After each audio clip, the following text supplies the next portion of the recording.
Hello friends. Humans ने आज तक इतना सब कुछ डेवलप किया है आपस में कोऑपरेट करके, लार्ज नेटवर्क्स बना के। आपस में कोऑपरेट करने के लिए ह्यूमंस ने इंटर सब्जेक्टिव रियलिटीज का डेवलपमेंट किया।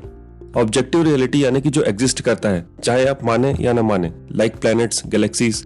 इंटर सब्जेक्टिव रियलिटी जो कि सिर्फ लोगों के माइंड में ही एग्जिस्ट करती हैं, जैसे रिलीजन, गॉड्स, नेशंस। इनकी शुरुआत हुई उस टाइम से जब ह्यूमंस सेटल होने लगे थे। उस टाइम के मिथ मेकर्स, सेंट लोगों को लोकल कल्चर की स्टोरीज से कनेक्ट करते थे। स्टार्टिंग में इनको फैलाने के लिए लोग अपनी मेमोरी पर डिपेंडेंट होते थे, इसलिए इनके नेटवर्क भी बहुत छोटे होते थे। लेकिन सिचुएशन चेंज होने लगी राइटिंग की डिस्कवरी के बाद। मिथ मेकर्स स्टोरीज को लिखने लगे, जिससे नेटवर्क्स बड़े होने लगे और बड़े किंगडम्स और स्टेट्स बनने लगे। इससे एडमिनिस्ट्रेशन और कॉम्प्लेक्स होता चला गया और एडमिनिस्ट्रेशन को मैनेज करने के लिए ब्यूरोक्रेसी का जन्म हुआ। ब्यूरोक्रेसी का मेन पर्पस था समाज में ऑर्डर बनाए रखना, इसलिए ये ऑर्डर को ट्रुथ से ज्यादा प्रेफरेंस देने लगे। लाइक फॉर एग्जाम्पल, पाकिस्तान के आर्मी के जनरल कभी पब्लिक में आके ये नहीं कहेंगे कि कश्मीर इंडिया का पार्ट है। आज की डेट में हमें लड़ाई के बजाय डेवलपमेंट में फोकस करना चाहिए। इस बात में थोड़ी सच्चाई तो है, बट इससे पाकिस्तान की आर्मी और लोगों में डिसऑर्डर फैल जाएगा।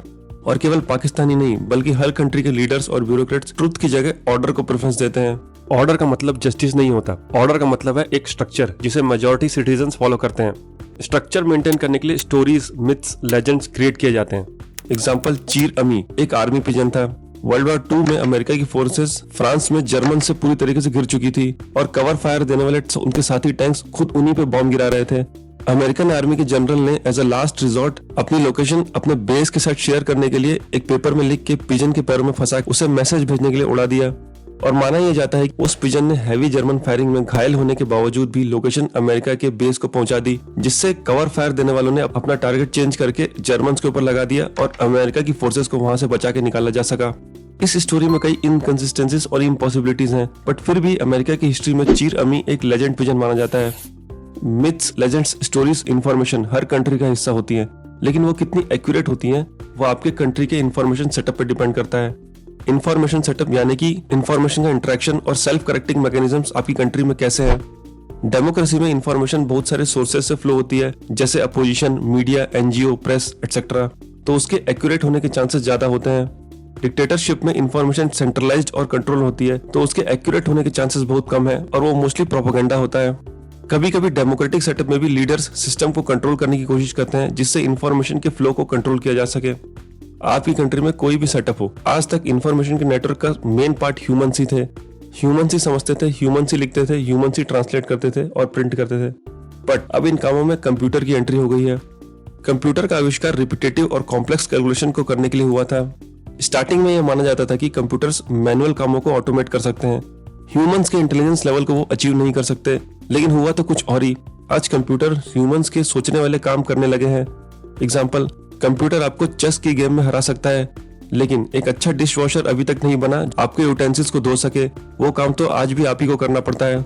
हॉस्पिटल्स में बीमारी डायग्नोस भले ही कंप्यूटर कर सकते हो, लेकिन नर्सिंग का काम आज भी नर्सेस ही करती हैं। आज की डेट में कंप्यूटर्स कोड करने लगे हैं और लोगों के साथ इंटरेक्ट करने लगे हैं। कंप्यूटर के अंदर एल्गोरिदम्स होते हैं जो आपके डेटा और पैटर्न्स को स्टडी करके डिसाइड करते हैं क्या करना है। जैसे चेस में कंप्यूटर ने कई प्लेयर्स के मूव्स को स्टडी किया होगा।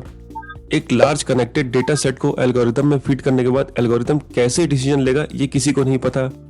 2016 में माइक्रोसॉफ्ट ने ट्विटर पे एक चैटबॉट लॉन्च किया था, टे, जिसको पूरे ट्विटर के डाटाबेस को स्टडी करके ह्यूमन से इंटरेक्ट करना था।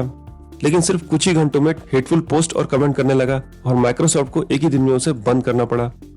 एआई की अनप्रेडिक्टेबिलिटी के बाद भी ह्यूमंस इस पे रिलाय करने लगे हैं डिसीजन मेकिंग के लिए। एग्जाम्पल, यूएस में 9/11 के बाद एक एल्गोरिदम बनाया गया जो आपकी search history, social media post, shopping history को स्टडी करके ये प्रेडिक्ट कर सकता है कि आप टेररिस्ट हो सकते हैं या नहीं। इराक में स्ट्रॉन्ग सर्वेलेंस सिस्टम को एक एल्गोरिदम डेवलप किया गया है जिससे जो लड़कियां हिजाब नहीं पहनती उन्हें पकड़ा जा सके। एल्गोरिदम केवल गवर्नमेंट ही नहीं, बिजनेस भी यूज करने लगे हैं। आजकल हर डिलीवरी ऐप में रेटिंग्स का सिस्टम है। आपके ट्रांजैक्शन को यूज करके सिविल स्कोर कैलकुलेट किया जाता है, जिससे आपकी लोन सुटेबिलिटी जज की जाती है। शेयर मार्केट में most of the tradings algorithms ही करते हैं। हेल्थ मॉनिटरिंग भी एआई की मदद से किया जाने लगा है। होटल्स और टूरिस्ट स्पॉट्स की रेटिंग्स और रिव्यूज होती हैं। फ्यूचर में ये सारी रेटिंग्स एक सोशल सिस्टम की तरह होंगी और आप रेटिंग्स के लिए कुछ एजेंसीज पर डिपेंडेंट होंगे जो आपके बिहेवियर को कंट्रोल कर सकती हैं। धीरे धीरे एल्गोरिदम्स आपकी लाइफ के डिसीजंस, आपके कंटेंट कंजम्पशन सबको कंट्रोल करने लगेंगे। यहाँ तक कि सोशल मीडिया में एल्गोरिदम्स सोसाइटी के बिहेवियर को भी इन्फ्लुएंस कर सकते हैं। एग्जाम्पल, म्यांमार के रोहिंग्या वायलेंस में फेसबुक पोस्ट का एक बहुत बड़ा हाथ था। फेसबुक के एल्गोरिथम का मेन एम एंगेजमेंट को मैक्सिमाइज करना था। और उस समय म्यांमार में रोहिंग्यास को लेके बहुत ही नेगेटिव सेंटीमेंट था और बहुत सारी नेगेटिव चीजें उनके बारे में शेयर की जाने लगी थी और एंगेजमेंट बढ़ाने के लिए एल्गोरिदम उन्हीं पोस्ट को ज्यादा से ज्यादा शेयर करने लगा और रिकमेंड करने लगा, जिससे ये नेगेटिव सेंटीमेंट और बढ़ गया। पुराने जमाने में लीडर्स आम लोगों की लाइफ के कुछ एस्पेक्ट ही कंट्रोल कर सकते थे क्योंकि टेक्नोलॉजी ही अवेलेबल नहीं थी कि बड़ी पॉपुलेशन को ट्रैक किया जा सके और उन्हें कंट्रोल किया जा सके। रोम के राजा चाहे जितने भी पावरफुल हों, अगर आप अपने मोहल्ले में बैठ के कुछ दोस्तों के साथ उनकी बुराई करते हैं तो वो किसी को पता नहीं चलेगा। बट आज की डेट में मोबाइल डिवाइस सबके पास हर टाइम अवेलेबल होता है। जो भी आप बोलते हैं और करते हैं सब कहीं ना कहीं रिकॉर्ड या एनालाइज किया जा सकता है। एल्गोरिथम्स की इस पावर का फायदा डिक्टेटर्स और हार्डकोर लीडर्स उठा सकते हैं। रूलर्स एआई एल्गोरिथम का इस्तेमाल करके लोगों को सेंसर भी कर सकते हैं। डेमोक्रेसी डिपेंड करती है आपसी डायलॉग में, यानी कि डिफरेंट एजेंसीज आपस में इंटरेक्ट करती हैं। लेकिन अगर आप एक सिचुएशन इमेजिन कीजिए कि ट्विटर पे कई सारे बॉट्स हैं जो आपसे ह्यूमन बन के इंटरेक्ट कर रहे हैं और वो किसी तरीके से आपके ओपिनियन को चेंज करने में कामयाब होते हैं, तो एक प्रकार से डेमोक्रेसी को एआई एल्गोरिथम्स हाईजैक कर रहे हैं। कंप्यूटर्स के इंटरकनेक्टेड सिस्टम में एल्गोरिथम्स किस डाटा सेट को एनालाइज करके आपके बारे में क्या इन्फॉर्मेशन दें, ये बड़ा ही अनप्रिडिक्टेबल है। एग्जाम्पल, 2013 में यूएस के विस्कॉन्सिन में एक शूटिंग इंसिडेंट में पुलिस ने एक सस्पेक्ट एरिक लूमिस को पकड़ा। एरिक ने शूटिंग में शामिल होने की बात को झूठा बताया, हालांकि उन्होंने ये माना कि वो बिना लाइसेंस के तेज गाड़ी चला रहे थे। जजेस ने उस समय डिसीजन लेने एक एल्गोरिथम का यूज किया जिसका नाम था कंपास। उस एल्गोरिथम ने एरिक की प्रोफाइल को जज करके उसे हाई रिस्क इंडिविजुअल बताया। इस एल्गोरिथम से इन्फ्लुएंस होकर जज ने छोटी सी गलती के लिए उसे 6 साल की सजा सुना दी। यहाँ तक कि एरिक की अपील वहां के सुप्रीम कोर्ट ने भी ठुकरा दी।